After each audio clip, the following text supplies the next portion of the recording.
चलो भाई, तो we did this part where we compared imports and exports right from the first year when the constitution was enforced 51 से लेकर पहले plan से 2017 तक. So let's continue further. We were to start with this children. Composition of foreign trade. Composition का मतलब क्या होता है? What all items we used to export and what all items we used to import. Khopde में बात गई पक्का. अब अगर हम बात करेंगे भाई चाइना का फॉरेन ट्रेड क्या कॉन्स्टिट्यूट करता है, तो एक्सपोर्ट ऑफ इलेक्ट्रॉनिक्स बहुत ज्यादा है वहां पे, बहुत ही ज्यादा. इंपोर्ट है चीजों का, क्लॉथ का इंपोर्ट भी कर लेते हैं वो लोग कभी कभी, बट अगेन बहुत ज्यादा उनके यहाँ इंपोर्ट्स नहीं होते जिस मुकाबले में एक्सपोर्ट्स बहुत ज्यादा है. इसीलिए उनका कंट्री थोड़ा सा ज्यादा ग्रोथ फैक्टर पे इंडिया से चलता है. So please put the heading in your copy children, titled as composition of foreign trade. तो कॉम्पोजिशन का मीनिंग मिस इंटरप्रेट मत करिएगा. कुछ लोग बोलते हैं सर कॉम्पोजिशन का मतलब foreign trade comprises of imports and exports. एकदम गलत जवाब. कॉम्पोजिशन का मतलब होता है it refers to the items of import and export. कौन कौन से गुड्स एंड सर्विसेज हम दूसरी कंट्रीज को सेल करते हैं और कौन कौन से गुड्स एंड सर्विसेज हम दूसरी कंट्री से खरीदते हैं. तो अब इधर पिछले 1-1.5 साल से आपको बुक में कंटेंट नहीं मिलेगा क्योंकि बुक तो हिस्ट्री पढ़ाती है बेसिकली. तो अब कंट्री ने काफी वो जो चिप्स और वेफर्स आते हैं, वो पोटैटो चिप्स ना समझ लीजिएगा, गॉट इट क्लियर, उसको इंपोर्ट करना इंडिया में स्टार्ट किया और उसी से यहाँ पे micro processor, chip, integrated circuits ये सब डिजाइन किए जाएंगे और हम इसके बाद एक्सपोर्ट करेंगे. बट अगेन हमारा आउटपुट इतना सस्ता नहीं होगा कि हम चाइना जैसी कंट्री को एक्सपोर्ट कर पाए. तो हमें एक्सपोर्ट किसी अफ्रीकन कंट्री को, बांग्लादेश को, नेपाल को, ऐसी कंट्रीज को ही करना पड़ेगा. यूएस को भी हम एक्सपोर्ट करेंगे बट अगेन यूएस कहेगा कि ब्रांडिंग मत करो, ब्रांडिंग हम खुद से कर लेंगे ताकि मार्केटिंग का ज्यादा पैसा हम कमा पाए. सो please put the heading composition of foreign trade. तो सबसे पहला आपको कॉम्पोजिशन नजर आ रहा है, decline in percentage of agricultural exports. ये क्यों हुआ सर? ध्यान से सुनिएगा. हम 3 सेक्टर्स की बात करते हैं बच्चों, primary sector, secondary sector and tertiary sector. If we talk about 1950s and we talk about 2020s children, यहाँ पे प्राइमरी सेक्टर सबसे बड़ा था, सेकेंडरी उससे छोटा और ये तो नेग्लिजिबल था. एज ऑफ टुडे सेकेंडरी लगभग उतना ही है, कोई ना बहुत घटा है ना बहुत बढ़ा है. टर्शरी सेक्टर का ग्रोथ ज्यादा है एंड प्राइमरी सेक्टर कम हो चुका है. सो जब हमारे एग्रीकल्चर प्रोडक्शन है ही नहीं उतना ज्यादा तो हम उसको एक्सपोर्ट कैसे करेंगे? सर गवर्नमेंट क्यों नहीं चाहती कि एग्रीकल्चरल एक्टिविटीज करके हम एग्रीकल्चरल प्रोड्यूस को बहुत ज्यादा एक्सपोर्ट करें? उसमें कमाई बेसिकली उतनी ज्यादा नहीं है. तो ऐसा नहीं कि एक्सपोर्ट एकदम बंद हो गया, nothing like that. Plus farmers and all who used to do work on agricultural farms, उनकी जो अगली जनरेशन है, मतलब मेरी जनरेशन हो गई या आपकी जनरेशन हो गई, we do not wish to work in farmlands. मेहनत बहुत है वहां पे और पैसे उतने ज्यादा नहीं है. तो most of the people have either travelled out of country, और जो कंट्री के अंदर भी हैं तो वो प्राइमरी सेक्टर से हटके कहां पे चले आए? टर्शरी सेक्टर में. आपने देखा होगा अपने रिलेटिव्स के यहाँ पे, इवन अपनी फैमिली में, पीपल मस्ट बी एक्सपीरियंसिंग कि दादाजी ने जो बिजनेस सेटअप किया, पापा ने तो चलिए कर लिया, बट 100% गारंटी है चिल्ड्रन कि आगे के बच्चों ने उस बिजनेस को कंटिन्यू किया. हर फैमिली में नहीं किया, बट दादाजी के बिजनेसेस को पापा लोग ने मैक्सिमम कंटिन्यू किया. क्यों? क्योंकि उस समय चॉइस नहीं थी बेसिकली, बट अब आपके पास चॉइस है. आपको क्या लगता है कि अगर हम अपना बिजनेस करेंगे, कुछ नया स्टार्टअप आइडिया होगा, 10 करोड़ रुपए कंट्रीब्यूट करना पड़ेगा, शायद 10 लाख रुपीस कमाएंगे, तो इससे अच्छा पढ़ लिख लें, एमबीए कर लें, सीए कर लें, लॉयर बन जाएं वगैरह वगैरह, और किसी बड़े अच्छे कॉर्पोरेट हाउस को ज्वाइन कर लें. 25 लाख रुपए से तो सैलरी स्टार्ट होगी. आफ्टर 5-7-10 ईयर्स ठीक ठाक बढ़िया हो गया तो 1-2 करोड़ रुपए कमाना कोई बड़ी चीज नहीं होती है. तो बच्चों 10 करोड़ रुपए का इन्वेस्टमेंट करके 1 करोड़ कमाना या 10 लाख कमाना, और सिर्फ पढ़ लिख के 2-2.5 करोड़ रुपए कमा लेना, विच चॉइस इज बेटर? पढ़ लिख लेना. बट अगेन तो सर हमारे दादाजी ने जो बिजनेस सेटअप किया, क्या वो इंटेलिजेंट नहीं थे? बिल्कुल नहीं थे, वो सुपर जीनियस थे. उन्होंने बिजनेस सेटअप किया तो 5 जनरेशन के बारे में सोचा. कितनी जनरेशन के बारे में? 5. कि अगली जनरेशन उसको और बढ़ाएगी, तभी तो अडानी और अंबानी बन पाए. और जो बच्चे जॉब में चले गए उन्होंने सिर्फ 1 जनरेशन के बारे में सोचा. सुंदर पिचाई बहुत पैसा कमाते हैं. मैं एक बार पढ़ रहा था उनके बारे में, स्टेट बैंक ऑफ इंडिया का जो एनुअल प्रॉफिट था और जो सुंदर पिचाई की एनुअल सैलरी थी, बहुत ज्यादा अंतर नहीं था बच्चों. सुंदर पिचाई इतना पैसा कमा लेते हैं, अगर 10 सुंदर पिचाई बन जाए तो शायद एसबीआई का प्रॉफिट आ जाए पूरा। मतलब अगर एसबीआई 5,000 करोड़ साल भर में कमाता है तो सुंदर पिचाई साहब भी 2-4-500 करोड़ कमा लेते हैं। इतने बेनिफिट्स वगैरह उनको मिलते हैं, but again it is single generation benefit. But अगर आपने कोई बढ़िया स्टार्टअप सेटअप कर दिया तो आपकी अगली जनरेशन उसको और बड़ा करेगी, उसकी अगली जनरेशन उसको और बड़ा करेगी। तो बिजनेस इस मेंटालिटी से चलाया जाता है। तो if you want to do good to yourself only, please enter into a job. But अगर आप अपनी जनरेशंस के लिए कुछ प्रोग्रेसिव सोचते हैं, डू सम स्टार्टअप एक्टिविटी, कोई बिजनेस सेटअप करिए, कोई स्मॉल स्केल इंडस्ट्री करिए, कल को लार्ज स्केल अपने आप बन जाएगी। खोपड़े में बात गई कि नहीं गए? तो सर जॉब किस में आएगा? जॉब तीनों में आएगा भाई। किसान के खेत पे ट्रैक्टर चलाइए, प्राइमरी सेक्टर की जॉब। फैक्ट्री में पेचकस से स्क्रू टाइट करिए, सेकेंडरी सेक्टर की जॉब। तेल की बोतल लेके पूरे मोहल्ले में बेचिए, टर्शरी सेक्टर की जॉब। समझ में आया बच्चों कि नहीं आया? तो सर हमारे लिए बेस्ट आइडिया क्या है? बेस्ट आइडिया ये है कि किसी भी सेक्टर में जिसमें आपका इंटरेस्ट, उसमें जॉब पकड़ लीजिए, थोड़ा एक्सपीरियंस गेन कर लीजिए, कॉन्टैक्ट्स बना लीजिए, कॉन्ट्रैक्ट नहीं कॉन्टैक्ट्स, और फिर उनको अपनी पर्सनलाइज सर्विसेज देने लग जाइए। समझे बच्चों कि नहीं समझे? पक्का? एक मेरे जानने वाले थे, उनके बच्चे ने होटल मैनेजमेंट कर लिया, ताज, ओबरॉयज, मुगल शेरेटन, वहां जॉब किया उसने, लो लेवल जॉब। 1-2 साल का ब्रेक लेके पोस्ट ग्रेजुएट प्रोग्राम कर लिया मार्केटिंग में, हॉस्पिटैलिटी में, एमबीए वगैरह। फिर उसने 2-4 साल जॉब किया, बढ़िया कॉन्टैक्ट्स बन गए, छोड़ दिया पूरा बिजनेस, 10 साल की जॉब भी हो गई, ठीक ठाक पैसे भी हो गए, न्यू दिल्ली में केटरिंग का बिजनेस स्टार्ट कर दिया चिल्ड्रन। क्योंकि जहां पे ओबरॉयज और मुगल शेरेटन 4,000 और 5,000 रुपए पर हेड पर प्लेट की केटरिंग करते थे, उसने बोला अडानी अंबानी के जो नीचे वाले होते हैं, जो रिच कम्युनिटी होती है, जो आउटडोर केटरिंग काम करवाती है ताज वालों से, उन्होंने बोला कि ताज आपको 6,000 रुपए पर हेड लेगा, मैं सेम फूड की क्वालिटी आपको सप्लाई करूंगा 2,500 रुपए में। तो भाई रिच बिजनेसमैन पैसा तो उसके पागल थोड़ा ताज को 6,000 रुपए देगा, कोई ताज का बैनर तो उसको अपने घर में लगवाना नहीं है। तो ऐसे आइडियाज आपके अंदर हैं, सिर्फ अकल लगाइए। खैर बैक टू द घटिया टॉपिक एज लिस्टेड है, decline in the percentage share of agriculture export. समझ में आ गया क्यों डिक्लाइन हो गया? क्योंकि भाई एक तो हमारी कमाई उसमें है नहीं उतनी, प्लस हम उस लैंड पे अगर एग्रीकल्चरल एक्टिविटीज कर भी रहे हैं और बेचेंगे तो एक्सपोर्ट से उतना ज्यादा फायदा नहीं होगा। तो क्या करेंगे? हम उसको पैक करके बेचेंगे। कैसे बेचेंगे? पैक करके बेचेंगे। तो किसी जमाने में जब हमारी दादी माँ का जमाना था, दाल मार्केट से आती थी बच्चों, उसको ध्यान से देखना पड़ता था, ईंटे कंकड़ छाटने पड़ते थे, और तब वो बनाई जाती थी। एज ऑफ टुडे क्या आपकी मम्मी को इतना एफर्ट करना पड़ता है? नो। वो एफर्ट कौन कर रहा है? कंपनी।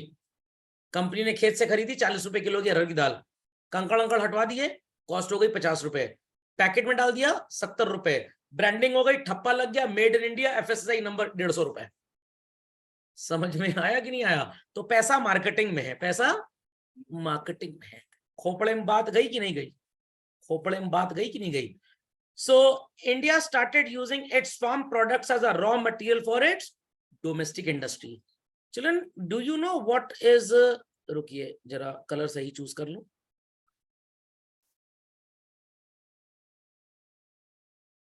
पता है क्या होता है ये? हल्दी। इंग्लिश में क्या बोलते हैं इसको? वीको टर्मरिक। सुना होगा आपने। सो ये turmeric has numerous medicinal qualities. जैसे सर, चोट वोट लग गई आपको, दूध में मिला के पी जाइए। सर ऐसे 1 चम्मच खा लेते हैं, ए भगवान, 1 चम्मच खाने की जरूरत नहीं है। समझ में आ गया? तो क्यों हमारे खाने में हल्दी डाली जाती है? कि बॉडी में कोई अनइवननेस, अनइजीनेस हो तो हल्दी काम कर जाएगी। कहीं हल्का सा कट पट गया है मान लीजिए, तो उसके ऊपर हल्दी का लेप लगा लें। समझ में आ गया? पक्का? तो मेडिसिनल क्वालिटीज होती है, हील बड़ी जल्दी हो जाता है।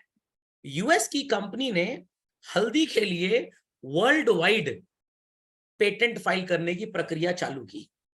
इंडियन कंपनीज को पता लग गया, उन्होंने गवर्नमेंट को रिपोर्ट किया, गवर्नमेंट चला गया, मतलब गवर्नमेंट चली गई यूनाइटेड नेशन, और बोला ये गलत है, ये हमारे यहाँ का फार्म प्रोडक्ट है, आप इस तरह से एक्सप्लॉइट नहीं कर सकते। आप यूज करिए, हमें कोई प्रॉब्लम नहीं है, हमसे करिए, बट आप पेटेंट करा लें कि हम ही इसको यूज करेंगे और कोई दूसरा यूज नहीं करेगा, तो ये गलत चीज है। खोपड़े में बात गई कि नहीं गई? तो moral of the story is this, पहले ये हल्दी यहां से रॉ फॉर्म में फॉरेन कंट्रीज एक्सपोर्ट हो जाती थी, एकदम चिंदी चोटाई पैसे हमको मिलते थे, और ज्यादा पैसा कौन कमाता था? जो वीको टर्मरिक में भर के उसको बेच रहा है, प्रॉक्टर एंड गैम्बल ग्रुप वगैरह वगैरह। अब गवर्नमेंट ने बोला हम बेचेंगे नहीं इस तरह की हल्दी, तुमको खरीदनी है ₹10 किलो नहीं बिकेगी, ₹150 किलो मिलेगी। हम पीस के पैकेट में पैक करके तुमको देंगे, हमारी लागत आएगी ₹25, हम 150 में तुमको बेचेंगे। अंडरस्टैंडिंग? Not understanding? समझ में आ गया? यूएस कह रहा है भाई ये तो गड़बड़ी हो गई है, अब क्या किया जाए, चलो अपने हल्दी उगा लेते हैं। उनके यहाँ उस तरह का वेदर कंडीशन है ही नहीं कि वहां हल्दी उग पाए, तो उसके लिए उनको डिपेंडेंट किसके ऊपर रहना पड़ेगा? इंडिया के ऊपर। बोरा जानते हैं बच्चों? बोरा, गोरे का ऑपोजिट बोरा? No no no, jute. Jute भी एक तरह का फार्म प्रोडक्ट है, और जूट बैग खरीद लेते थे, उससे कपड़ा भी बनता था, और फिनिश प्रोडक्ट इंडिया में बिका करता था। ये प्रायर इंडिपेंडेंस चल रहा है। हमारे यहाँ लोग थोड़े अनपढ़ टाइप के थे ना, अब जब लोगों को समझ में आई कि भाई ये तो एकदम समझ लीजिए सोने चांदी के बराबर है, तो लोगों ने यहाँ पे इसकी इंपॉर्टेंस समझी। Children, have you ever seen this? What is this? ये क्या है? ये क्या है, कोई बता सकता है भाई? अनन्या जी, अंकित जी, जय, मनर, समृद्धि, शताक्षी, स्नेहा, यशार्थ बता सकते हैं क्या है ये? सही जवाब दे दो, प्राइज दूंगा। चारपाई। चारपाई, ये चारपाई क्या होता है? पता है चारपाई क्या होता है? एक बेड, कॉट, अंग्रेजी में कॉट। मैंने एक बार अमेज़न और गूगल किया तब मेरे को पता है कॉट क्या होती है। नहीं तो हम पता है कॉट किसको जानते थे? जब छोटे बच्चे नहीं होते, पेरेंट्स अपने साथ उनको नहीं सुलाते विदेशों में, ये माना जाता है कि उनके लिबर्टी का एक्सप्लॉयटेशन है। इंडिया में माँ बाप कहते हैं छोटे बच्चे से बीच में सो, बच्चे बड़े दबंग हो गए, लात और मारते हैं पापा मम्मी को, तो पापा मम्मी कहते हैं बेटा तू बगल में सो जा। तो I remember the days when I was born, तो हमारे घर में एक छोटी सी कॉट हुआ करती थी, चारों तरफ से बंद रहती थी, 4 उसके पाए होते थे। फिर थोड़े बड़े हो गए, थोड़ी कम अकल थी, मतलब जब 5-6 साल, तो उसमें फिर लुका छिपी, हाइड एंड सीक वगैरह खेलते थे। हमें क्या पता था उस कंपनी का बिस्कुट आ जाएगा, कुछ लोग बिस्किट नहीं समझ पाते हैं, तो हम उसी को कॉट समझते थे कि वही कॉट की हमारे घर में थी, वुडन होती थी पहले। अब तो खैर माँ बाप की औकात ही नहीं कॉट खरीदने की, 50,000 की मिलती है, तो कहते तुम बीची में सो एकदम से, रस्सी बांध दो उसको, भागे ना कम से कम। तो कॉट एक्चुअली में चारपाई होती थी। इंडियन कॉन्टेक्स्ट में कॉट क्या होती थी? जूट होता है ना, थ्रेड, रस्सी जिसको बोलते हैं, उसको कभी कभी नारियल की रस्सी बोलते हैं। पता नहीं आप लोगों ने देखा या नहीं देखा, क्योंकि दिखाता हूँ, शायद गूगल पे आपको मिल जाएगी। जस्ट होल्ड ऑन, चलो जरा गूगल करते हैं, गूगल करते हैं पिक्चर ऑफ अ कॉट, शायद आपको मिल जाए।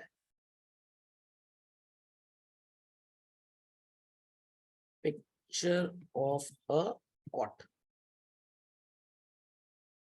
हाँ आ गया बच्चों, आ गया आ गया आ गया। चलिए ये है पिक्चर ऑफ अ कॉट, समझ में आया बच्चों? बट ये वाली जो कॉट है चिल्ड्रन, ये गांव वगैरह में ओरिजिनली थी। इसमें कभी भी आपको यूज करने में ऑर्थोपेडिक सर्जन के पास जाने की जरूरत पड़ेगी ही नहीं। कहाँ गया, कहाँ गया, गायब हो गई क्या? हाँ ये बच्चों, ये नजर आ रहा है चिल्ड्रन? बच्चों नजर आया? बच्चों नजर आया? ये आपको पंजाब के गांव वगैरह में बहुत मिल जाएगी, और पंजाबी भाषा में इसको बोला जाता है मंजी। व्हाट? मंजी। समझ में आया कि नहीं आया? Got it clear? तो ये चारपाई भी है, मंजी भी है। नॉर्थ इंडिया में बिहार साइड में इसको खटिया बोलते हैं। कहते हैं खटिया खड़ी कर देंगे तुम्हारी, तो कहने का मतलब तुमको सोने नहीं देंगे चैन से, ये ऊपर लगा देंगे, तुम सो नहीं पाओगे। Got it clear? I don't think so कि आपने कभी इसको यूज किया होगा। शायद कौन कौन है जिसने यूज किया, हाथ उठाओ। हमारा तो बचपन भी इसी भी है। कभी बच्चों आपको पीठ का दर्द होगा ही नहीं, क्योंकि इसके जो एरोगोनॉमिक्स थे बड़े भयंकर थे। मर्सिडीज का recliner, good good good good, Mercedes का रिक्लाइनर आपको वो बेनिफिट नहीं देगा बच्चों जो ये रिक्लाइनर दे देगा। अपने आप बॉडी शेप के हिसाब से एडजस्ट हो जाता था। फिर इसके बाद लोग थोड़े से रईस हो गए, गरीबी का आसार कम हुआ, तो कुर्सियों में इसकी बिनाई होती थी। आजकल मोहल्ले वाले में लोग हैं, अब किसी घर में अगर ये चला जाए और आपको बैठा दे, ये बड़ा गरीब टाइप का आदमी लग रहा है। मैं तो ढूंढ रहा हूँ कि ऐसा बेड मिल जाए। और इस पे लोग झूले झूलते थे, जंप भी करते थे, और आजकल तो शॉकर वगैरह लेने पड़ते हैं आपको बेड वगैरह में। तो गद्दा, तो जो आपको 50,000 का स्लीपी कैट का गद्दा बेनिफिट नहीं देगा ना पीठ दर्द का, वो ये दे देगा कम से कम। तो यहाँ पे जो लोग इसको इस्तेमाल करते हैं पीठ में कभी दर्द नहीं होती थी। और अभी रिसेंटली मेरे कजन का फोन आया ऑस्ट्रेलिया से 4 महीने पहले, बहुत बड़ी कंपनी में, कह रहे वो मंजी खरीदनी है। मैंने तो खरीद लो, उसमें क्या है? कह रहा है यहाँ बड़ी महंगी मिल रही है, इंडिया से डिस्पैच करवा दो। कितने की मिल रही है? Children you won't imagine, he told me $1,000 मतलब लगभग 86,000 रुपए। मैंने कहा इतने का तो बढ़िया टीक वुड का बेड मिल जाए तुमको। कह रहा अब यहाँ पे इसकी डिमांड ज्यादा और सप्लाई कम है। और आप इंडिया के किसी भी नेटिव गांव वगैरह में चले जाइए बच्चों, super maximum cost would not be more than 2000 रुपए। बड़ा है ही क्या इसके अंदर, ये पाए लगे हुए बस, ये 400-400 के पाए, ये एक डंडा एक डंडा एक डंडा एक डंडा। सर अभी ये कहीं देखने को मिलेगा? एक तो भाई मैंने आपको दिखा दिया, मेरे लेक्चर में रहेगा। ढाबे वगैरह में अगर आप हाईवे पे ट्रैवल करें, वहां पे मिलता है। सर खाना कैसे खाते हैं? ये बीच में एक पटरा रखा जाता है। इस कॉन्सेप्ट को बैंगलोर की एक कंपनी ने कॉपी किया कि आप ड्राइव इन रेस्टोरेंट था वो, आप कार पार्क करिए, आपकी कार में एक पटरा लगा दिया जाएगा और उसी में डोसा इडली सांभर आपको सर्व होगा। हमारे प्रयागराज सिटी में और लखनऊ में भी कुछ कॉन्सेप्ट ऐसे स्टार्ट हो गए हैं। सोचिए एकदम पुराना ट्रेडिशनल आइडिया है, आजकल फिर चल रहा है। तो आप में से किसी के भी घर में अगर किसी बूढ़े बुजुर्ग को, दादाजी टाइप आदमी, सर तमीज से बोलिए, दादाजी बूढ़े नहीं होते आजकल के, सॉरी, तो सो कॉल्ड अगर किसी को पीठ का प्रॉब्लम हो, पीठ दर्द का, तो ऑर्थोपेडिक सर्जन के पास जाने की जरूरत नहीं है, ऑर्थोपेडिक गद्दा खरीदने की जरूरत नहीं है, ये खरीद लीजिए 2000 की, सारे दर्द निकल जाएंगे। कंडी, काउ डंग केक बोलते हैं, 25 रुपए की मिलती है अमेजोन पे, हमारे मोहल्ले में 25 रुपए की 5 किलो मिल जाती है। आइडिया स्टार्टअप बिजनेस, तो चीजें वही ट्रेडिशनली चलेंगी, ओके, बट कैसे आपको उसको बेचना है।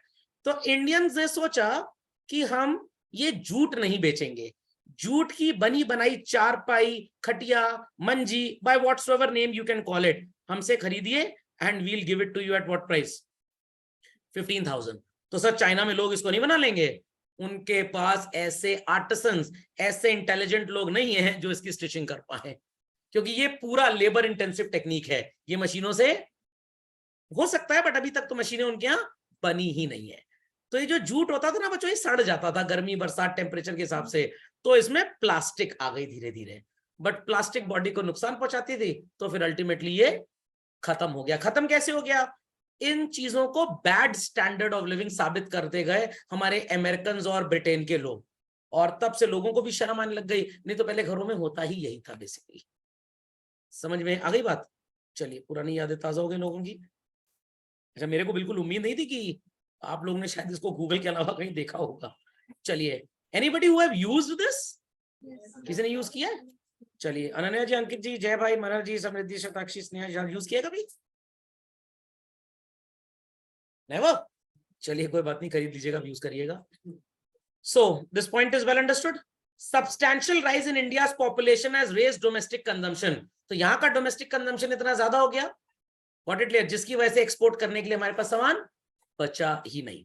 तो दिस वाज द रीजन कि पहले एग्रीकल्चर एक्सपोर्ट्स कंपैरेटिवली ज्यादा थे, उसके बाद ये डिक्लाइन कर गए। तो please mark this first point children, decline in percentage share of agricultural exports. और इसमें दो चीजें याद करिए, फॉर डोमेस्टिक इंडस्ट्रियलाइजेशन लिखिएगा एंड फॉर डोमेस्टिक कंजम्पशन। तो जब पता लग गया आप जैसे मेरे जैसे हिंदुस्तानी को कि ये यूएस में 86,000 की बिकती है, तो हम यूएस में एक अपना स्टोर सेटअप कर दें और कितने में बेचें? 26, 2000 में बन जाएगी। मान लीजिए 10,000 रुपए इसका एक्सपोर्ट का सो कॉल्ड चार्ज हो गया। एग्रीकल्चरल प्रोडक्ट है, गवर्नमेंट एक्सपोर्ट ड्यूटी कुछ लेगी नहीं। यूएस में ऑर्थोपेडिक की प्रॉब्लम बहुत ज्यादा है, वहां के हम सो कॉल्ड जो अपनी दवाई वही वाली कंपनीज, मतलब जो उनका मेडिकल काउंसिल होगा, उनको समझा बुझा देंगे, बेवकूफ होते ही वो लोग अनपढ़ टाइप के, और वहां पे भी ड्यूटी माफ करवा लेंगे, टन टन प्रॉफिट कमाएंगे आप। तो सर वो देखेंगे नहीं कि 2000 का सामान 10,000 रुपए लैंडिंग कॉस्ट, ट्रांसपोर्टेशन 12 का 26 में बिक रहा है, हम उनसे कहेंगे 22,000 का है, यहाँ पे ओवर बिलिंग करा लेंगे। क्या करा लेंगे? ओवर बिलिंग, ताकि उनसे प्रॉफिट हाइड आउट किए जाए। समझ गए? समझ गए? पक्का? नहीं समझे तो बेचिए मोहल्ले में, ऑर्थोपेडिक बेड के नाम से गारंटी दे दीजिए, 10 साल का फ्री मेंटेनेंस देंगे, 50,000 रुपए प्राइस है, including 10 year free maintenance. 10 year free maintenance, सितारा लगा दीजिएगा, कंडीशन अप्लाई। समझ में आ गई बात? नहीं समझे? कितना एम्प्लॉयमेंट जनरेट हो जाएगा इससे? कितना एम्प्लॉयमेंट? थोड़ा कलरफुल बेचिएगा जरा, थोड़ा सा कलरफुल। तो हम हिंदुस्तानी थोड़े मार्केटिंग में ना पीछे चले जाते हैं। क्यों? क्योंकि हम दिल से बिजनेस करते हैं, हम दिमाग से बिजनेस करते ही नहीं है। हम सोचते अरे क्या 2000 का सामान 5000 में चिपकाएं किसी को, पर जब आप 2000 का बेचेंगे ना, ये एकदम दलिद्र का दलिद्र ही रहेगा। जैसे कोई डॉक्टर है 100 रुपए फीस ले रहा है, अरे बेकार डॉक्टर है। कोई 1000 फीस ले, जहुआ टेस्ट, जहुआ मतलब अबंडेंट, टेस्ट लिख दे, सीटी स्कैन वगैरह, जो कैंसर का भी टेस्ट कराया, HIV का टेस्ट कराया, खांसी लगी सारे टेस्ट करा लो। हाँ, ये डॉक्टर बढ़िया चल रहा है, यही काम अमेरिका करता है। चलिए, decline in percentage share of conventional items, ये कौन से होते हैं conventional items? Jute, T, food grain, minerals. आजकल हमारे घर में सो कॉल्ड एक वो अलग तरीके की चाय पी रहे हैं लोग, क्या बोलते हैं इसको? ऑर्गेनिक टी, और हाँ ग्रीन टी, ये रईसो वाला नाम था, green tea, got it clear? और the name of the company is Herbalife, और 800 रुपए की चाय है, गॉट इट क्लियर? 800 रुपए की चाय, अरे इससे अच्छा चाय गर्म पानी लो, नींबू निचोड़ दो, बन गई, काम खत्म। अमेरिका की कंपनी हर्बल लाइफ पागल बना रही है आपको, एकदम पागल, एकदम पागल बना रही है बच्चों। क्या करना है पता है ग्रीन टी के लिए? क्या करना है? गुलाब होता है रोज, उसकी पत्ती सुखा लीजिए, ठीक है, और घर में जो बढ़िया बाग बकरी चाय आती है ना एक, उनकी भी एक ग्रीन टी आती है, उसमें लौंग, इलायची, तेज पत्ता, बड़ी इलायची, छोटी इलायची, मिनी इलायची, इलायची प्रो, इलायची प्रो मैक्स, ये सब मिला दीजिए, उबाल लीजिए, व्हाट इट क्लियर, और छान लीजिए और उसको पीजिए। It is homemade green tea, what? Homemade. ये कितने की पड़ेगी? 2 रुपए की। और ये कितने की पड़ती है? 800 की। अब 800 रुपए जिसकी जेब में होगा वो तो इसको दलिद्र ही मानेगा ना, कहाँ खर्च करेगा? समझ में आई बात की नहीं? है वही ग्रीन टी बेसिकली। तो सर नॉर्मल लोग इंडिया में चाय अब क्यों छोड़ रहे हैं? वो जो मिल्क का कंटेंट होता है ना, बॉईल करने पर जो शुगर होता है, वो बड़ा नुकसान करता है बेसिकली, तो दैट इज रॉन्ग। अंग्रेजों को इसलिए चाय नुकसान नहीं करती, ब्लैक टी पिया करते थे, सिर्फ चाय पत्ती, it was as good as their green tea. तो ग्रीन का मतलब वो ग्रीन कलर की नहीं होती है, ग्रीन का मतलब होता है कि वो आपको नुकसान नहीं पहुंचाएगी, एंटीऑक्सीडेंट की तरह काम करेगी बेसिकली। तो मैंने आपको बता दिया ग्रीन टी कैसे बनेगी, समझ में आ गया? चलिए, so these items constituted bulk of India's export at the time of independence, but जैसे जैसे हमारी प्लानिंग चालू हुई बच्चों, इन चीजों से गवर्नमेंट को मिलने वाला टैक्स नेग्लिजिबल था, तो गवर्नमेंट ने इन्हें प्रमोट करने के लिए कागज पे एफर्ट लिए, बट रियलिटी में एफर्ट नहीं लिए। कभी भी गवर्नमेंट ने बोला ही नहीं आइए मेले में जो इंटरनेशनल ट्रेड फेयर एक्सपो लगता है मंजी की सेल लगाइए, व्हाट इट, क्यों? क्योंकि बड़े बड़े कॉर्पोरेट हाउसेस हैं, वो सब घूस पहुंचा देते हैं नेताओं को, तो ये बेचारे गरीब आदमी की चारपाई और मंजी कौन खरीदेगा? समझ गया? मैं मजाक नहीं कर रहा हूं, आप एक हफ्ता 10 दिन मंजी पे विश्राम करके सोइए, आपके पीठ का दर्द, बॉडी की सारी XYZ जो बोन्स रिलेटेड इश्यूज होते हैं, ऑर्थोपेडिक समस्याएं, ये पूरी की पूरी खत्म हो जाएंगी। बट अगेन आप मंजी घर में ले लेंगे, घर वाले आपसे रिश्ता नाता तोड़ देंगे, दलिद्र हो गए, गरीब हो क्या एकदम से? हम रईस हैं, स्लीपी कैट का गद्दा खरीदो, मेमोरी फोम आता है ना, मेमोरी फोम, अब हाथ लगाते हैं उसको याद रहता है, तो मेमोरी फोम का 40,000 रुपए गद्दा आता है। यहाँ तो मैं 40,000 गद्दा है, नींद आए मेरे को, 40,000 रुपए, बाप रे बाप, जमीन पे सो जाऊंगा। अंडरस्टैंडिंग और नॉट? बट अगेन चलिए खैर, so accordingly children the share of exports fell down. तो यहाँ ये लिखा है कि एक्सपोर्ट कम हो गया, क्यों कम हो गया? ये सच्चाई किताब में नहीं लिखी है। Increase in percentage of manufactured goods, क्यों मैन्युफैक्चर्ड गुड्स का शेयर इंक्रीज हो गया? Because it ultimately gave benefit to the corporate which created corruption। तो जैसे जैसे इंडिया में कॉर्पोरेटाइजेशन बढ़ा, वैसे वैसे करप्शन बढ़ा, क्योंकि undue ways and means, so called, ये बड़े बड़े कॉर्पोरेट्स हथकंडे अपनाते हैं कि गवर्नमेंट उनके फेवर की बातें करे। Fundamentalist clear? हमारी गवर्नमेंट बहुत बोलती है, बहुत बोलती है, बहुत बोलती है, पेरेंट्स को बच्चों को मोबाइल फोन नहीं देना चाहिए, बड़े बड़े साइकोलॉजी दुनिया नाटक करते हैं। अरे तो आप मोबाइल फोन पे सो कॉल्ड बायोमेट्रिक्स रजिस्ट्रेशन कर दीजिए, आधार कार्ड पे तो सबका रजिस्ट्रेशन है, 18 साल से कम वाला जब उंगली लगाएगा मोबाइल खुले ही ना, नहीं समझ में आया? बट अगर ऐसा कर देंगे तो मोबाइल बिकेगा नहीं। अभी एक घर में 6 मोबाइल हैं, कितने हो जाएंगे? 2-4 मोबाइल की सेल नीचे जाएगी, जो सैमसंग वालों से घूस ली हुई है, ठेका दिया बिजनेस लगाने का, उनकी सेल कम होगी। तो ऐसे लॉस जानबूझ के बनाए नहीं जाते। बच्चों को गाड़ी मत दीजिए 18 साल से नीचे उम्र पे, अरे तो बेचने वाली कंपनी एक रूल बना दे, भाई एक फैमिली को एक कार मिलेगी, अगर हस्बैंड वाइफ दोनों वर्किंग है तो 2 कार मिलेगी, व्हाट इट क्लियर? तीसरी कार आप खरीद ही नहीं सकते। 2 व्हीलर आपको एक मिलेगा अगर एक फैमिली है, दूसरी क्यों लेना चाहते हैं आपको रीजन बताना पड़ेगा। बट अगर ये सारे रूल्स एंड रेगुलेशन आ जाएंगे तो कहीं ना कहीं जेन्युइन पीपल में सफर, और अगर वो नहीं भी सफर करेंगे तो एम्प्लॉयमेंट डैमेज हो जाएगा। तो ये चीज स्टार्टिंग से हमको सोच के चलनी चाहिए थी, अब ऐसा कुछ भी नहीं हो सकता। तो खैर वो सब बातें बात की हैं। ये याद रखिएगा, why percentage share of manufactured goods have gone up just for the benefit of children? Corporate houses. कभी आपने सुना ये बड़े बड़े कॉर्पोरेट मंजी बना रहे हैं, चारपाई बना रहे हैं? एब्सोल्यूट। ड्यूरियन फर्नीचर का नाम सुना होगा। ड्यूरियन क्यों नहीं ये मंजी और चारपाई बेचता है? क्योंकि अगर ये चारपाई और मंजी सोफा सेट के नाम पे कुशन लगा सकते हैं आप इसके ऊपर, उसके बाद बट अगर आपने कुशन लगा दिया ना तो इसके एरोगोनॉमिक्स खत्म हो जाएंगे, फिर नहीं समझ में आया। मैं एक छोटा सा एग्जांपल देता हूं। आप में से काफी बच्चे होंगे जिनके पास कार होगी घर में, पर्सनल कार नहीं, पापा मम्मी वाली, पर्सनल की तो हैसियत ही नहीं अभी। उस कार में आप उस दिन जब बैठे थे, जब वो कार शोरूम से आई थी, सीट ने जो उस दिन कंफर्ट दिया, सीट कवर लगने के बाद वो कंफर्ट खत्म हो गया। एरोगोनॉमिक्स चेंज हो जाते हैं बेसिकली। या बहुत महंगा वाला सीट कवर लीजिए जो शेप में, हमारी जो बकेट सीट होती है उसका शेप मेंटेन रखे। अंडरस्टैंडिंग और नॉट?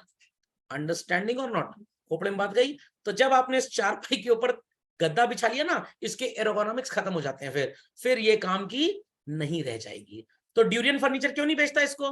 भाई ये तो हर जगह मिलता है, मोनोपोली कैसे होगी? तो उनको ऐसे गुड्स मैन्युफैक्चर करने जिसकी मोनोपोली हो, जिनसे उनके कॉर्पोरेट सेक्टर को फायदा मिले। ये ज्वेलरी नजर आ रही है बच्चों, ये कुंदन का सेट है, ये चंदन का सेट है, ये सेट खरीदने के बाद मुंडन हो जाएगा किसी का। समझ में आया कि नहीं आया? तो आजकल रिलायंस वाले यही सब बेचते हैं, राजपूताना कलेक्शन, मुंडन कलेक्शन, चंदन कलेक्शन, कुंदन कलेक्शन, देवी नंदन कलेक्शन, देविका नंदन कलेक्शन, और एक दो एक्ट्रेस को पहना लेते हैं। Got it clear? और जब वो कौन सी हीरोइन है, बहुत बढ़िया बैडमिंटन प्लेयर भी थी, क्या नाम है उसका भाई? अरे अभी वो डिप्रेशन चली गई थी, होमवर्क कंप्लीट नहीं किया था मेरा, दीपिका पादुकोण जी। और उनको पहना देंगे ये वाली ज्वेलरी, और इंडिया की सारी लड़कियां सोचती हैं हम ये ज्वेलरी पहन लें दीपिका पादुकोण बन जाएंगे। अरे उसके लिए इंटरनेशनल लेवल, नेशनल लेवल का बैडमिंटन आना चाहिए। समझ में आया कि नहीं आया? रणवीर सिंह मारुति सियाज क्या चला लिए, हर लड़का सोचता मैं सियाज चला लूं रणवीर सिंह बन जाऊंगा। भैया रतन टाटा देख लो, वो भी थोड़े पढ़े लिखे हैं कम से कम, बट लोग हमेशा दलित लोगों को देखते हैं। तो मैन्युफैक्चर्ड गुड्स का शेयर क्यों बढ़ा, ये लिखना एग्जाम में ज्यादा जरूरी है बच्चों। Got it clear? क्योंकि ये तो सब लोग लिख के आएंगे कॉम्पोजिशन क्या था, बट क्यों ऐसा था ये बड़ी कम कॉपीज में मिलेगा, because it gives benefit to the corporate sector. समझ में आई बात? समझ में आई बात? So presently children, gems, precious metals. बच्चों आपकी मम्मी या सबकी मम्मी, मेरी मम्मी भी, मेरे बेटे की मम्मी भी, सबकी mummy fond of what? Diamonds. किसी जमाने में लोग चांदी की ज्वेलरी पहना करते थे, पैसे कम हुआ करते थे, चांदी से थोड़ा अपलिफ्ट हो गए तो गोल्ड पे चले गए, और आजकल मैक्सिमम देवियां, मतलब ladies in India, are preferring to have which type of jewellery? Diamond. एक अमेरिकन डायमंड आता है, नाम सुना आपने उसका? पता है क्या होता है वो घटिया सड़क छाप लैब प्रोसेस डायमंड होता है। बट बच्चों डायमंड्स सबसे ज्यादा जो अच्छे वाले होते हैं वो माइन से निकलते हैं। अब मैं आपको एक कहानी बताऊं। आप किसी शॉप पे गए और उसने कहा कि 4,000 रुपए प्रति कैरेट का डायमंड है। जो आपकी मम्मी ने पेंडेंट सेट पसंद किया वो 40 लाख रुपए का था। कितने का? 40 लाख। जिसमें गोल्ड तो 4 लाख रुपए का है, 36 लाख रुपए के डायमंड है। Who is going to test ये डायमंड ओरिजिनल है कि खराब है? Nobody on the planet Earth has 100% knowledge and education to prove कि डायमंड की क्वालिटी क्या है। ये कटु सत्य है बच्चों, कटु सत्य है ये आपको कोई सच नहीं बताएगा। और इसीलिए जब आप डायमंड खरीदने जाते हैं तो कंपनीज आपको बेवकूफ बनाने के लिए एक सर्टिफिकेट देती हैं। 50 रुपए का बनता है सर्टिफिकेट। हमने किसी वेबसाइट पे देख लिया सर्टिफिकेट, वही कोडिंग वोडिंग लगा के वही सर्टिफिकेट बना दिया, वही वेबसाइट डाल दी, क्लिक करोगे तो वही आएगा ना। वैसा दुनिया में एक पीस थोड़ा है, 1000 पीस बनेंगे उस तरह के। तो एक कंपनी ने सोचा, शायद डिबेयर्स ऐसे ही लिखते हैं, डायमंड में पब्लिक को चूना लगाया जाए। तो इन्होंने अफ्रीका में माइंस खरीदनी स्टार्ट की, डायमंड निकालने स्टार्ट किए। ये आज की बात नहीं, 25-30 साल से कहानी चल रही है। क्या माइन में इतना डायमंड आज तक निकाल ही रहा है? नो। इन्होंने मैक्सिमम माइंस में 70% डायमंड निकाल लिया है। वर्ल्ड का 90% डायमंड ट्रेड इंडिया से प्रोसेस होके जाता है, क्योंकि यहां लेबर सस्ती है बेसिकली। What it clear? अब जब 70% डायमंड निकल आया, एक्सपोर्ट हो गया, तो बचा ही नहीं उसके अंदर। डिबेयर्स कंपनी ने मैक्सिमम माइंस का लीज लिया हुआ है, पट्टे पे लिखाई हुई, किराए पे ली हुई है, तो प्राइस ये रेगुलेट करेंगे। 2 रुपए का डायमंड निकलता है, 2 लाख में बिकता है। इसीलिए आप डायमंड खरीदिए किसी दुकान से, वो आपको बोलेगा भाभी जी जितने में ले रही है ना पूरा पैसा वापस देंगे, पूरा पैसा। मम्मी खुश एकदम, 1 लाख का खरीद रहे हैं, 1 लाख तो मिल ही जाएगा। अरे भैया किसने अपना सोना बेचा है आज तक? फेक एश्योरेंस कौन बेचने जाता है? और 10 साल बाद मम्मी ने बेच के दूसरा सेट ले भी लिया। 10 साल तक शॉपकीपर ने 1000 रुपए का सामान आपको 1 लाख में बेचा था, बिना इंटरेस्ट के पैसे तो बिजनेस करके उसने 4 गुना कर लिया अपना पैसा। तो मैंने डिबेयर्स की स्टडी की, तो डिबेयर्स इस तरह से पब्लिक को चीट कर रहा है और लोग बेवकूफ बनने में इंटरेस्टेड, उनका क्या नुकसान। उसके बाद इन्होंने देखा कि भाई 70% डायमंड तो हम बेच चुके हैं, अब और पब्लिक को चूना कैसे लगाया जाए। Take this diamond to the lab, diamond को प्रोसेस करने के बाद तोड़ेंगे और इंजीनियर्स को बोलेंगे इसका लाइट का रिफ्रैक्शन रेट चेक करो, रिफ्रैक्टिव इंडेक्स क्या है इसका, सेम हूबहू रिफ्रैक्टिव इंडेक्स का डायमंड बनाओ। बनाना बहुत आसान है, बहुत आसान। करोड़ों रुपए का प्लांट लगता है, ऑब्वियसली बात है, आप घर में नहीं बना पाएंगे। ये मत सोचिए जैसे मैगी बनती वैसे बन जाएगा। तो एक डायमंड जो माइन से निकल के पॉलिश किया गया, नेचर्स रिफ्रैक्टिव इंडेक्स, सेम उसी रिफ्रैक्टिव इंडेक्स की स्टडी करके आपने वैसा डायमंड बना लिया। दोनों अगल बगल तनिष्क के शोरूम में लगे हैं, कोई नहीं पहचान सकता बच्चों कि उसकी प्योरिटी क्या है, कोई नहीं पहचान सकता। It is just the faith, it is just the faith of the shopkeeper, faith of the shopkeeper. I am wearing this ring, इसमें डायमंड लगे हैं। तो 15 साल 16 साल पहले रिंग पहनाई गई थी, आज तक पहनी हुई है मैंने, गॉट इट क्लियर। तो once upon a time went to Goa, वहां पे एक कोई वो जॉय लुकास करके था शोरूम, मैंने उनको डायमंड दिखाया, मैं कितने का है, कहना सर ये 1500 रुपए का एक डायमंड है। 6 आर देयर, तो कितने के, 6 है ना, हाँ 6 है, 6 कितने के हो गए, 9000 के। समझ में आ गया, समझ में आ गया। फिर मैंने एक लोकल सिटी में शॉप को दिखाया, कह रहा भैया 50 रुपए का एक है। कितने का है, 50 रुपए का। तो सर उसने 1500 क्यों बताया, उसने सिर्फ इसलिए 1500 बताया कि हम भाई साहब को 1500 जब बताएंगे उनको थोड़ा सा कूल फील होगा, अच्छा फील होगा, शायद वो हमारी दुकान से और सामान खरीद लें। क्योंकि 99% of the people who buy jewellery gemstone वो बेचते कभी नहीं जब तक वक्त बहुत खराब ना हो जाए। और यहाँ का लोकल शॉपकीपर प्रयागराज का, उसको पता था कि खरीदेंगे ऐसे रेट पूछने आए हैं, तो हम इसलिए 50 रुपए बोल दें ताकि जहां से खरीदा गया है उसको जाके 4 बात सुनाए। और रियलिटी में इसका प्राइस 1200 रुपए पर डायमंड का था बेसिकली। समझ में आया कि नहीं आया? तो आज के बाद मम्मी जब ज्वेलरी खरीदने जाएं तो उनको समझाइएगा, mummy invest in gold biscuit jewellery नहीं, ज्वेलरी पहनने के लिए अच्छी होती है, इन्वेस्टमेंट के लिए अच्छी नहीं है। फाइनेंशियल लिटरेसी में पढ़ाया हुआ है। तो ये जो डायमंड खरीदा जा रहा है बच्चों, इसकी कोई गारंटी नहीं है कि ये माइन किया गया है या लैब में बना है। तो जो घटिया लैब में डायमंड बनाए जाते हैं 50-100 वाले, वो अमेरिकन डायमंड बोले जाते हैं, डुप्लीकेट डायमंड, वो तो शॉपकीपर कह के बोलता है।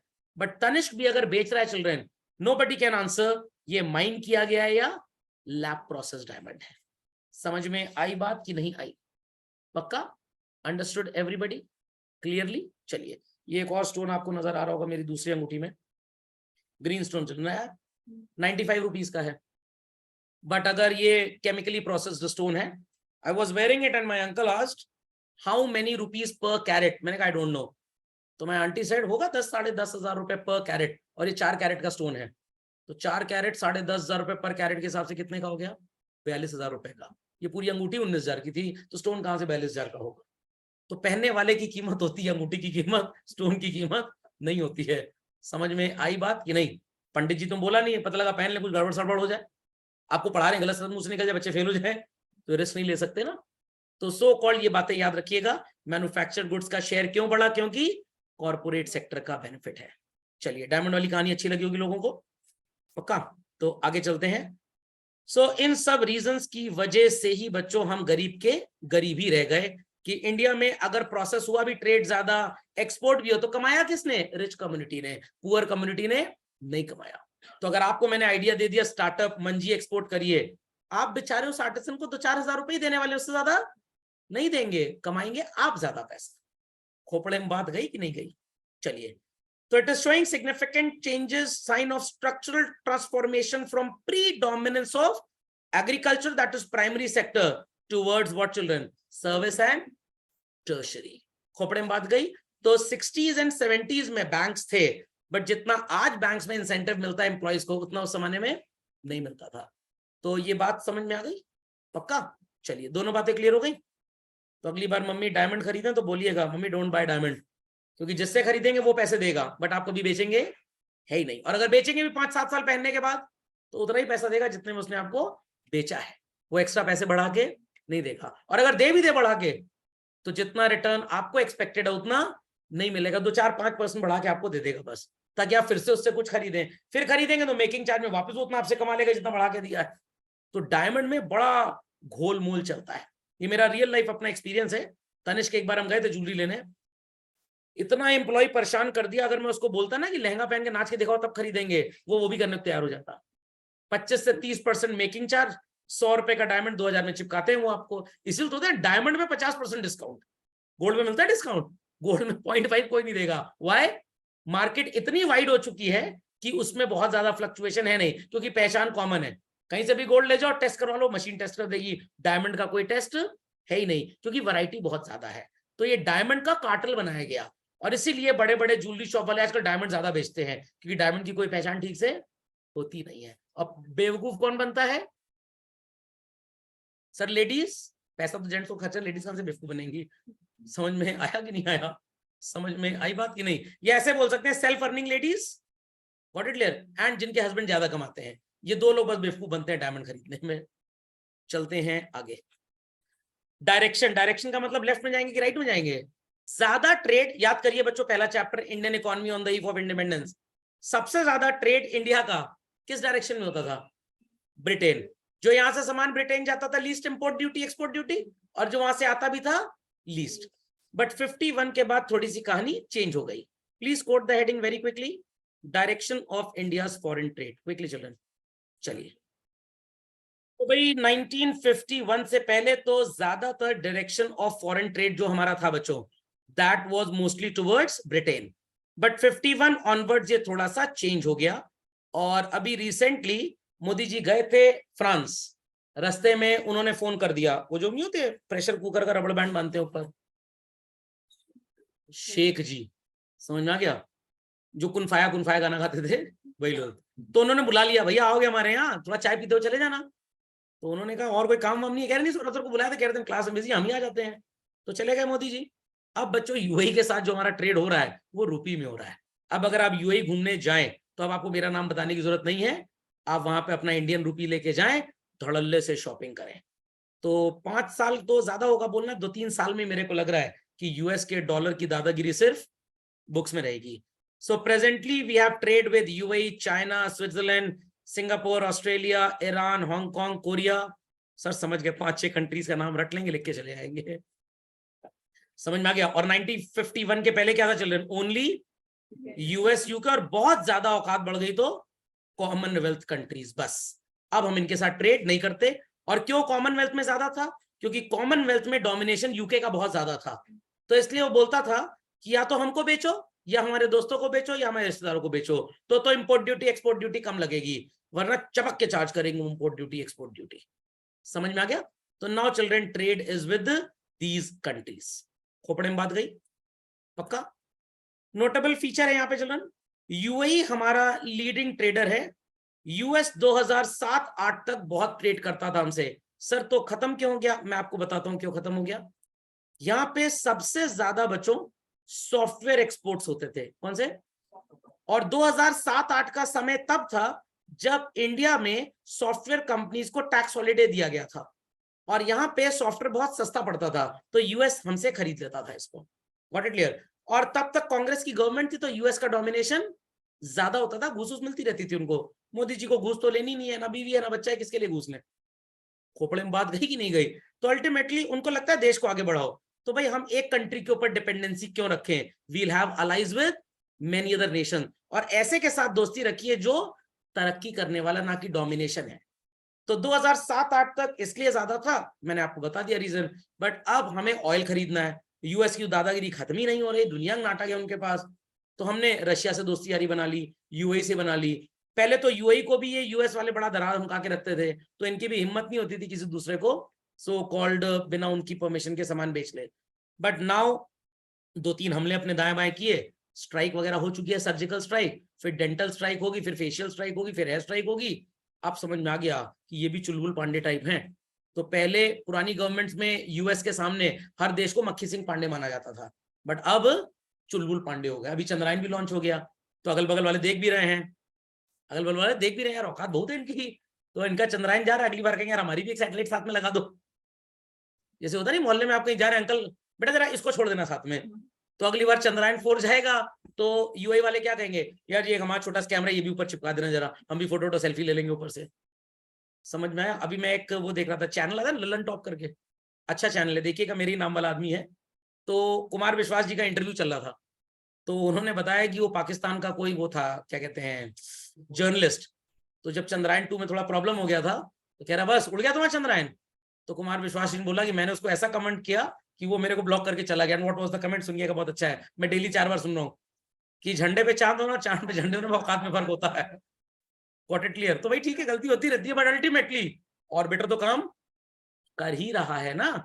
Got it clear? और सबसे बड़ा एफर्ट क्या है भाई, साथ में इंडिपेंडेंट हुए थे, वो एक दिन पहले मना लेते हैं, हम एक दिन बाद। हम वर्ल्ड पे तीसरे चौथे नंबर पे हैं स्पेस पे, और वो सो कॉल्ड 3-4 बार स्पेस की स्पेलिंग भी ना लिख पाएंगे ठीक से। अंडरस्टैंडिंग और नॉट? चलिए, just 5 minutes more children, let me complete this. तो बच्चों ये सब वजह जानना आपको बहुत जरूरी है, क्योंकि आपके इंटरव्यूज में और सीवीटी में यही सब आपसे कल को पूछेंगे, व्हाई, व्हाट, व्हाई। तो खैर ये तो डेटा है, तोते की तरह रट लीजिएगा इसको। सऊदी अरेबिया वगैरह तो सबको पता ही है। China have dominated over the Indian markets. अब यहां पे चिल्ड्रन ना गलती गवर्नमेंट की नहीं है बिल्कुल भी। चाइना अगर डोमिनेट कर रहा है तो हम हिंदुस्तानियों की वजह से, उसमें गवर्नमेंट कहीं पे भी गलत नहीं हो। क्यों? हमारे उल्लू जो है, मतलब बच्चे जो हैं, जब सुबह से शाम तक नालायक पबजी खेलेंगे तो क्या प्रोडक्टिव करेंगे वो लोग? समझ में आ गया? उसके बाद गेम का वीडियो बना के अपलोड करेंगे, 4 लाख 5 लाख 50 करोड़ फॉलोअर्स मिल जाएंगे। प्रोडक्टिविटी क्या है? अंडा। व्हाट? अंडा। चाइना में पेरेंट्स आर वेरी स्ट्रिक्ट। जब वो देखते हैं कि उनके बच्चे के पास पढ़ाई लिखाई करने के बाद टाइम खत्म हो गया है, उसको लेके वॉक पे निकल जाते हैं।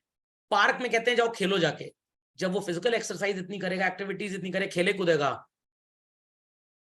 पबजी खेलने लायक रहेगा ही नहीं, वो आके सो जाएगा घर में। और हमारे मोबाइल दो तो खाना खाएंगे, मोबाइल दो तो हम पढ़ाई करेंगे, या कान के नीचे दो दो तब समझ में आ जाएगा। तो हमारे इंडियन पेरेंट्स थोड़े ज्यादा इमोशनल हो चुके हैं, ईक्यू बड़ा वीक हो चुका है इनका। आप कल को पेरेंट बनेंगे तो ऐसे मत बोलिएगा, समझ में आ गया? कान के नीचे दो लगाइएगा कायदे से। ईयर ऑफ डिवाइड की पढ़ाई और inward looking strategy, this will be doing in the next lecture चलन, और ये शायद इस टॉपिक का लास्ट है। हाँ, प्रैक्टिकली लास्ट, यस। तो अगली क्लास में इसका राम राम सत्य करके we'll shift back macro economics पे। ओके, चलिए, किसी की कोई क्वेरी है तो पीपल कैन आस्क चिल्ड्रन।